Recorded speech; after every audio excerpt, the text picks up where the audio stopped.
हमारे पास वाले घर में एक बहुत सुंदर आंटी रहती थी।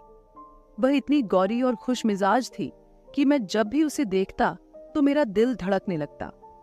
आंटी का पति बाहर रहता था, इसलिए मेरा दिल चाहता था कि मैं उस पर अपना हाथ साफ करूं, लेकिन मुझे नहीं पता था कि वह भी किसी शिकार की तलाश में है।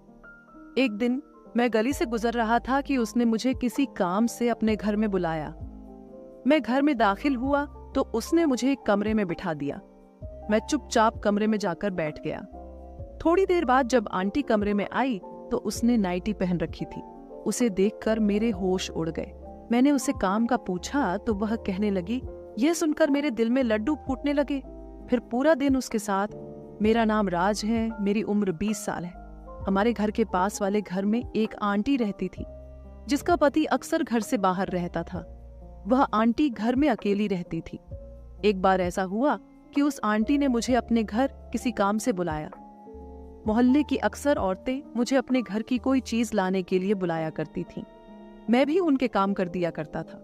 यही वजह थी कि मैं जब भी घर से बाहर निकलता हर घर से यही आवाज आती, राज जरा इधर आना, हमें थोड़ा सामान तो ला दो। मैं इस चीज का आदी हो चुका था, इसलिए वो काम करवाकर मुझे कुछ पैसे भी दे देती। इसलिए मैं भी उनका काम खुशी खुशी कर दिया करता था। क्योंकि यह आंटी मेरी पड़ोसी थी, उनका हक भी हम पर ज्यादा था, इसलिए मैंने उनकी बात सुनने के लिए चला गया। वह आंटी अपने घर के दरवाजे पर खड़ी थी। उन्होंने मुझे अपने करीब आने का इशारा किया तो मैं उनके पास जाकर खड़ा हो गया। वह मुझसे कहने लगी, राज, क्या तुम मुझे किराए पर डीवीडी ला दोगे? यह सुनकर मैं चौंक गया। मैं हैरानी से उनकी तरफ देखने लगा। आंटी ने मुझे बताया कि उनके किसी रिश्तेदार की शादी की मूवी आई हुई है और वह उसे देखना चाहती है, तो मैं इसीलिए उन्हें कहीं से डीवीडी प्लेयर लाकर दे दूं। पहले तो मैं हिचकिचाया क्योंकि वीडियो सेंटर वाले आजकल किराए पर कुछ भी नहीं दे रहे थे, मगर फिर मैंने सोचा कि आंटी ने पहली बार मुझसे कोई काम कहा है। अगर मैंने यह काम करने से इनकार कर दिया तो कहीं आंटी को बुरा न लग जाए, इसलिए मैंने उनसे वादा कर लिया कि मैं उन्हें डीवीडी प्लेयर जरूर लाकर दूंगा। उस वक्त दोपहर का टाइम था, इसलिए मैं घर चला गया। लेकिन जैसे ही शाम हुई तो मैं अपने मोहल्ले के वीडियो सेंटर पर चला गया। यह दुकान मेरे किसी दोस्त की थी, इसलिए दोस्त ने मेरे कहने पर डीवीडी प्लेयर दे दिया और मुझसे कहा कि वापस भी तुम ही लेकर आओगे। मैंने उसकी बात मान ली और आंटी के लिए डीवीडी प्लेयर ले आया। मैंने आंटी को डीवीडी प्लेयर दरवाजे पर देना चाहा तो वह कहने लगी कि अंदर आकर इसे हमारी एलसीडी के साथ सेट भी कर दो। उन्हें मूवी चलाना भी नहीं आती थी। मैं इस काम में मास्टर था, इसलिए मैं उनके घर चला गया। उनका घर बहुत खूबसूरत था और अंदर से घर देखने से मुझे यह अंदाजा हो गया कि वह आंटी काफी पैसे वाली है। आंटी ने मुझे एक कमरे में बिठाया और कहा कि इस एलसीडी के साथ डीवीडी प्लेयर को सेट कर दो। मैंने उन्हें शादी की मूवी चलाकर दे दी। इस दौरान आंटी मेरे लिए चाय बनाकर ले आई और मजबूरन मुझे वह चाय पीनी पड़ी। तभी मेरा ध्यान मूवी की तरफ चला गया। उस शादी के फंक्शन में एक बहुत खूबसूरत लड़की नाच रही थी। वह इतना खूबसूरत तरीके से नाच रही थी कि मेरी चाय खत्म हो गई, मगर मुझे इस बात का एहसास ही नहीं हुआ। तभी आंटी ने मुझे बताया कि ये मेरी बेटी है, आज इसकी तबीयत खराब है, इसीलिए सो रही है। ये सुनकर मैं उठ खड़ा हुआ और अपने घर आ गया। घर आकर भी मेरा सारा ध्यान आंटी की बेटी की तरफ ही था। वह मुझे अच्छी लगने लगी। दूसरे दिन आंटी ने मुझे डीवीडी प्लेयर दरवाजे पर ही दे दिया और अंदर आने को नहीं कहा। यह सुनकर मैं बुझ गया, क्योंकि मैं शायद मौके की तलाश में था कि कब आंटी घर बुलाएगी और मैं उसकी खूबसूरत बेटी को देख पाऊंगा। पता नहीं उसे देखकर मैं क्यों बेचैन सा हो गया था। आखिर कई दिनों के बाद एक बार फिर आंटी को मुझसे काम पड़ गया। आंटी ने मुझे आवाज दी और कहा, बेटा, हमारी मशीन खराब हो गई है, घर आकर जरा चेक कर देना। मैं जल्दी से घर के अंदर गया। मैंने मशीन चेक की तो उसके अंदर एक कपड़ा फंसा हुआ था। मैंने वह कपड़ा निकाल दिया, मशीन स्टार्ट की तो वह चलने लगी। यह देखकर आंटी खुश हो गई और कहने लगी, शुक्र है ये ठीक हो गई, मुझे कपड़े धोने थे। फिर कहने लगी कि मेरी बेटी के उठने का वक्त हो गया है। मैं जाने लगा तो आंटी ने मुझे कुर्सी पर बैठने को कहा। अरे बैठो बेटा, मैं तुम्हारे लिए कुछ खाने को लाती हूँ। इसी दौरान आंटी मेरे लिए कुछ बिस्किट और चाय लेकर आ गई। मुझे ख्याल आने लगा कि आंटी की बेटी भी घर में रहती है, लेकिन अभी तक मैंने उसे नहीं देखा। अब मेरा सब्र बढ़ने लगा कि आंटी की बेटी को एक एक बार देख लूं। मैंने उसे शादी की मूवी में देखा था और पता नहीं वह कितने साल पुरानी मूवी थी, और मैं उसे इसलिए भी देखना चाहता था क्योंकि आंटी खुद भी बहुत खूबसूरत थी। इसलिए मेरे दिल में ख्याल आया कि आंटी इस उम्र में इस कदर खूबसूरत है तो उसकी बेटी कितनी खूबसूरत होगी। तभी आंटी कहने लगी, तुम कुछ देर बैठो, अभी मेरी बेटी आ रही होगी, तुम्हें मैं उससे मिलवाऊं। वैसे मेरी बेटी मेरी तरह बहुत खूबसूरत है, मगर मेरी तरह खुशमिजाज नहीं है, वह बहुत कम बोलती है। आंटी अपनी बेटी के बारे में मुझे बता रही थी। तभी उनकी बेटी वॉशरूम से बाहर निकली। उसे मेरा पता नहीं था, इसलिए वह बिना दुपट्टे के निकली। उसे देखकर मेरी आंखें फटी की फटी रह गईं, क्योंकि वह किसी परी से कम नहीं थी। उसके बाल गीले थे, ऐसा लग रहा था जैसे वह अभी शावर लेकर बाहर निकली है। उसने गुलाबी रंग का ड्रेस पहना था जिसमें वह अप्सरा लग रही थी। उसे देखकर मैं हक्का बक्का रह गया। मैं जल्दी से उठ खड़ा हुआ तो आंटी ने अपनी बेटी से कहा, यह हमारा पड़ोसी राज है, बड़ा ही अच्छा बच्चा है और मेरे तो अक्सर यह बहुत सारे काम कर देता है। ये सुनकर आंटी की बेटी ने मुझे रुक कर देखा और फिर अपने कमरे में चली गई। आंटी कहने लगी कि वह अजनबी लोगों से ज्यादा बात नहीं करती। मेरी बेटी ने छोटी सी उम्र में बहुत बड़े दुख देख लिए हैं। फिर मैंने बातों ही बातों में उनके पति के बारे में पूछा। इस सवाल पर वह थोड़ा सा परेशान हो गई। उन्होंने एक लंबी सी सांस भरी, फिर कहने लगी, वह पिछले 11 साल से अमेरिका में है, मगर कभी वापस नहीं आए। वह हर हफ्ते इतने पैसे भेजते थे कि हमें किसी चीज की कमी नहीं थी। लेकिन मेरी सिर्फ एक बेटी ही है। मेरा पति भी घर से दूर है, इसलिए घर में मर्द की बहुत कमी महसूस होती है। काश हमारे घर में भी कोई मर्द होता जो बाहर के सारे काम कर देता। यह बताते हुए उनके चेहरे पर एक अजीब सी बेबसी थी। ना जाने क्यों मुझे उस वक्त उन पर बहुत दया आ रही थी। इसलिए मैंने उनसे यही कहा कि आप फिक्र नहीं करें, आपको जब भी किसी काम की जरूरत हो आप तुरंत मुझे आवाज दे दिया करें, मैं आपका हर काम कर दिया करूंगा। सारा दिन मैं फुर्सत में होता हूं, आप मुझे अपना ही समझें। यह सुनकर वह आंटी बहुत खुश हुई। इसके बाद मैं अक्सर आंटी के घर के बाहर फिरने लगा और वह भी बाहर आकर खड़ी हो जाती। जैसे ही उसकी नजर मुझ पर पड़ती वह मुझे तुरंत आवाज देती, राज जरा इधर आना, मुझे आटा ला दो, कभी दूध लेकर आना। मैं भागकर उनके सारे काम कर देता। एक दिन मुझे उनके घर से एक बहुत प्यारी आवाज आई, राज जरा इधर आना। जब मैंने उसे देखा तो मेरे होश उड़ गए, क्योंकि वो आंटी की बेटी कुसुम थी। मैं भागता हुआ उसके पास गया तो वह कहने लगी, आज मेरी माँ की तबीयत खराब है, इसलिए प्लीज दूध ला दो। ये सुनकर मैं दुकानदार के पास गया और दूध लेकर आया। मैंने दस्तक दी तो आंटी की बेटी ने दरवाजा खोला और मैंने उससे कहा, दूध ले आया हूं, यह ले। मैंने जब इतना कहा तो वह मुझे दूर से आवाज देने लगी, प्लीज दूध अंदर आकर पकड़ा दो। यह सुनकर मैं अंदर दाखिल हुआ। इसके बाद वह मुझसे कहने लगी, मेरी माँ के पास कुछ देर बैठ जाओ। मैं उनके कमरे में चला गया जहां वह सो रही थी। तभी उनकी बेटी ने मुझसे पूछा, राज चाय पियोगे? उसकी आवाज में जैसे कोई नशा था। मेरे मुंह से जी के अलावा कुछ ना निकला, क्योंकि मैं बहुत घबराया हुआ था। मगर उस वक्त उसके चेहरे पर अजीब सी मुस्कुराहट थी जिसे मैं समझ नहीं पाया। कुछ ही देर बाद वह चाय बनाकर अंदर दाखिल हुई और मुझसे पूछा, राज माँ तुम्हारी बहुत तारीफ कर रही थी, तुम क्या करते हो? जिस पर मैंने जवाब दिया, मैं सारा दिन फ्री ही होता हूँ। यह सुनकर वह हंसने लगी। मैंने देखा कि वह हंसते हुए बहुत अच्छी लगती थी। फिर वह कुछ सोचकर उदास हो गई। मैं चाय पीते वक्त कभी आंटी की तरफ देखता और कभी उनकी बेटी की तरफ, और कभी नजरें झुका लेता। उनकी बेटी को 24 से 25 साल की जवान लड़की थी, मगर वह इस कदर खूबसूरत थी कि वह 18 साल की लगती थी। मैंने उससे पूछा, आप क्या करती हैं? यह सुनकर वह कहने लगी, मैं 18 साल की थी जब मेरे पापा ने मेरी शादी कर दी, लेकिन शादी के कुछ महीनों बाद मेरे पति की मौत हो गई, तो ससुराल वालों ने यह कहकर मुझे घर से निकाल दिया कि मैं मनहूस हूं। यह सुनकर मैं हैरान रह गया, क्योंकि वह कहीं से भी शादीशुदा नहीं लग रही थी। अब मैंने उसके चेहरे की तरफ देखा कि अचानक आंटी की आवाज गूंजी, राज तुम्हारी शादी हो गई है। मैंने इनकार में सर हिलाया तो आंटी की बेटी ने कहा, वह क्यों? मैंने कहा, मैं तो अभी सिर्फ 20 साल का हूं।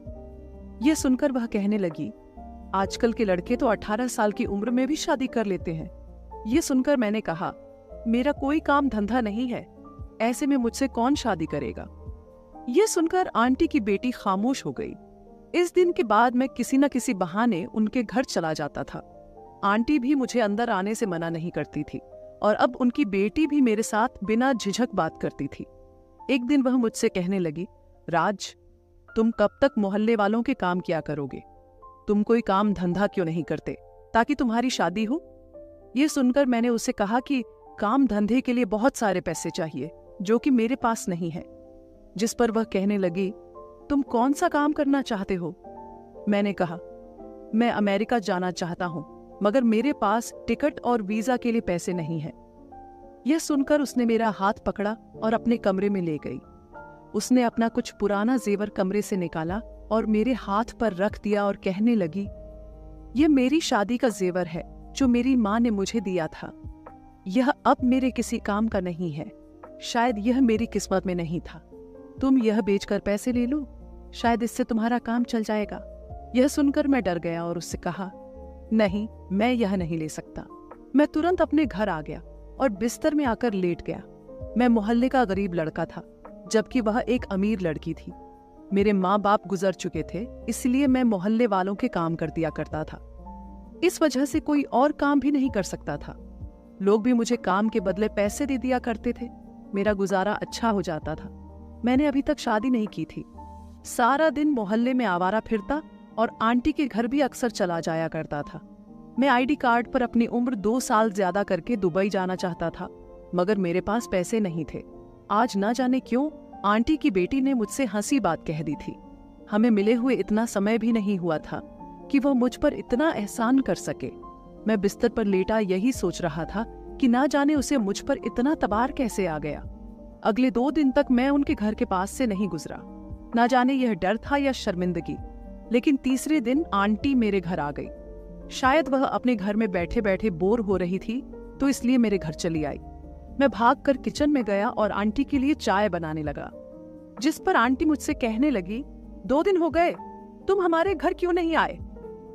मैं भी शायद इसी इंतजार में था कि वह मुझसे यह सवाल करें। मैंने तुरंत कह दिया कि आपने कौन सा मुझे याद किया था। यह सुनकर आंटी मुझसे कहने लगी, मैं और मेरी बेटी तुम्हें बहुत याद करते हैं। यह सुनकर मैं चौंक गया और उनसे पूछने लगा, आपकी बेटी भी मुझे याद करती है? यह सुनकर वह कहने लगी, हाँ, उस बेचारी का मेरे और तुम्हारे सिवा और कौन है इस दुनिया में। जिसके साथ ही वह हंसने लगी।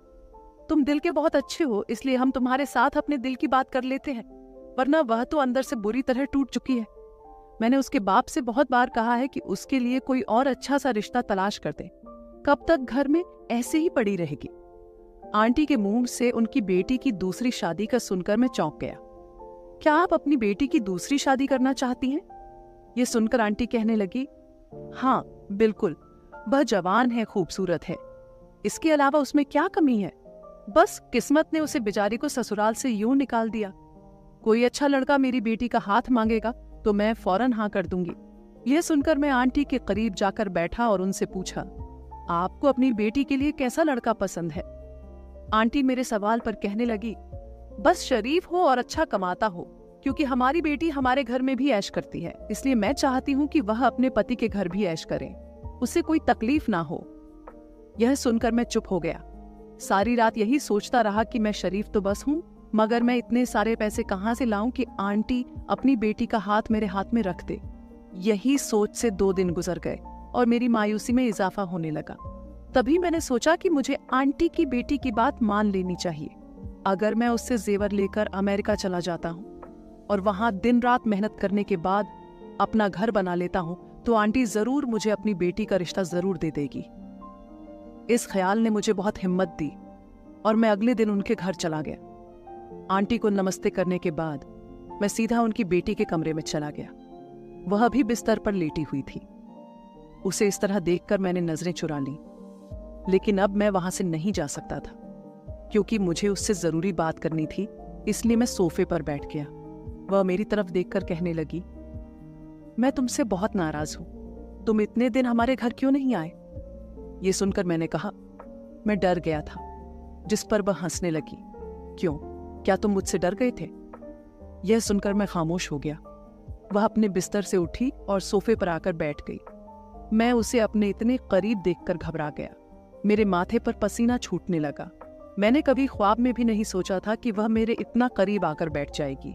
उसने मेरे हाथ पर अपना हाथ रखा और कहने लगी, राज, तुम कोई काम क्यों नहीं करते? ना जाने क्यों उसकी बात से मेरी आंखें भर आईं। मैंने उसे कहा, मेरे माँ बाप मर गए हैं, मुझे बस 2 वक्त की रोटी मिल जाती है, इसलिए मैं कमाकर क्या करूंगा। यह सुनकर वह नाराज होकर सोफे से उठने लगी। यही वह मौका था। मैंने उसका हाथ पकड़कर उसे दूर जाने से रोका। वह कहने लगी, राज, तुम अमेरिका चले जाओ, वहां जाकर बहुत सारा पैसा कमाओ, फिर अपना घर लो और शादी कर लो। मोहल्ले वाले कब तक तुम्हें पैसे देंगे? ये कहकर उसने मेरा हाथ पकड़ा और अलमारी से जेवर निकालकर मेरे हाथ पर रख दिया और कहने लगी, यह मेरी शादी का जेवर है, यह मेरे किसी काम का नहीं है, उधार समझकर ले लो, अमेरिका जाकर वापस कर देना। यह कहकर उसने अपनी आंखें बंद कर ली। उसके चेहरे पर अजीब सी चमक थी। मैं फैसला कर चुका था कि मैं इस बार उसे इनकार नहीं करूंगा, इसलिए मैंने उससे जेवर ले लिया और उसे कहा, तुम्हारा यह एहसान मैं कभी नहीं भूलूंगा। यह सुनकर वह कहने लगी, यह एहसान नहीं, प्यार है। प्यार का बदला कोई नहीं चुका सकता। तुम मेरी माँ के काम दिल से करते हो, तुम्हारी वजह से माँ को थोड़ा सुकून का एहसास होने लगा है, इसलिए मैं तुम्हारी कदर करती हूँ, वरना मैं कभी भी अपना जेवर उठाकर ऐसे किसी अनजान को ना देती। उस दिन मैं आंटी के घर से निकला तो सीधा अपने दोस्त के पास चला गया, जिसका भाई अमेरिका में काम करता था। मैंने उसके हाथ पर पैसे रखे और कहा, मेरा अमेरिका जाने का इंतजाम करो। यह सुनकर उसने अपने भाई से बात की और यूं 1 महीने के अंदर अंदर मेरे अमेरिका जाने के तमाम इंतजाम हो गए। मैंने आंटी के घर आकर उन्हें यह बात बताई तो वह उदास हो गई और कहने लगी, तुम अमेरिका जा रहे हो, अब हमारे घर के काम कौन करेगा? ये सुनकर मैं हंस पड़ा। मैं कुसुम के कमरे में आया, उसे यह खुशखबरी सुनाई तो वह बहुत खुश हुई और कहने लगी, राज, दिल लगाकर काम करना। यह सुनकर मैंने चुपके से कहा, दिल लगाकर काम नहीं करूंगा, क्योंकि मैं अपना दिल तो यहाँ छोड़कर जा रहा हूँ। यह कहकर मैं वहां से चला गया, सामान पैक किया और एयरपोर्ट पहुंच गया। पहला महीना मेरे लिए बहुत मुश्किल था, क्योंकि मैं उसी दोस्त के भाई के पास काम करता था जिसने मुझे अमेरिका बुलाया था, जहां का काम मुश्किल से समझ में आता था। इसलिए मुझे 1 महीना लग गया। मगर जैसे ही मुझे काम समझ आया, मैंने सबसे पहले आंटी के घर कॉल की और उन्हें अपनी सलामती बताई। आंटी मेरे बारे में सुनकर बहुत खुश हुई और मुझे बहुत सारी दुआएं दी और फिर फोन कुसुम को दे दिया। मेरा दिल धड़कने लगा। मुझे समझ नहीं आ रहा था कि मैं उससे क्या बात करूं। वह खुद ही मुझसे बातें करने लगी और कहने लगी, पैसे जमा करते रहना, बेहवजा खर्ची मत करना, ताकि तुम जल्दी से शादी कर सको। यह सुनकर मैं हंस पड़ा। शायद वह भी मुझसे प्यार करने लगी थी। यूं हर हफ्ते में आंटी के घर फोन करता था। मैं जब भी आंटी के घर फोन करता तो आंटी थोड़ी देर मेरे साथ बात करके अपनी बेटी को फोन पकड़ा देती थी और फिर हम काफी देर तक बातें करते रहते थे। इससे मेरे दिल को तसल्ली हो जाती थी और मैं एक बार फिर से जी जान लगाकर अपने काम में लग जाता। मुझे तनख्वाह मिली तो मैंने कुसुम से पूछा कि मैं अमेरिका से तुम्हारे लिए क्या गिफ्ट भेजूं। यह सुनकर वह शर्माने लगी और कहा, मुझे कुछ नहीं चाहिए। मैं उससे बहुत कहता रहा, मगर वह मेरी बात टाल देती। मैंने सोच लिया कि उसने मेरी मदद की थी, इसलिए मैं कुछ ना कुछ उसे जरूर भेजूंगा, मगर वह गिफ्ट का नाम सुनकर ही शर्मा जाती थी। मैं हर हफ्ते उसे फोन करता था और उससे पूछता कि तुम्हारे लिए क्या भेजूं। एक रोज वह कहने लगी, तुम इतनी ही जिद करते हो तो मेरे लिए वो ले आना। यह सुनकर मैं हंस पड़ा और उससे कहने लगा, मेरी भी एक शर्त है। उसकी बात सुनकर वह पूछने लगी, कैसी शर्त? जिस पर मैंने कहा, यह बात मैं आकर बताऊंगा। मेरी बात सुनकर वह चुप हो गई। यूं मुझे 2 साल हो गए। मेरा वीजा खत्म हो गया। मैंने अपना वीजा दोबारा रिन्यू किया, लेकिन मैं अपने घर ना जा सका। मैं जाना भी नहीं चाहता था, क्योंकि मैं जिस मकसद के लिए आया था उसको पूरा करना चाहता था और मेरा मकसद था बहुत सारा पैसा इकट्ठा करना। फिर कुछ समय बाद मैंने छुट्टी ले ली। जैसे ही मुझे काम से छुट्टी मिली, मैं तुरंत वापस चला गया। आंटी से मिला। वह मुझे देखकर बहुत खुशी हुई और गले से लगा लिया। वह मुझे देखकर कहने लगी, तुम तो बहुत जवान और खूबसूरत हो गए हो। फिर आंटी के घर में बैठ गया और मैंने उनसे बात की कि मैं आपकी बेटी से शादी करना चाहता हूँ।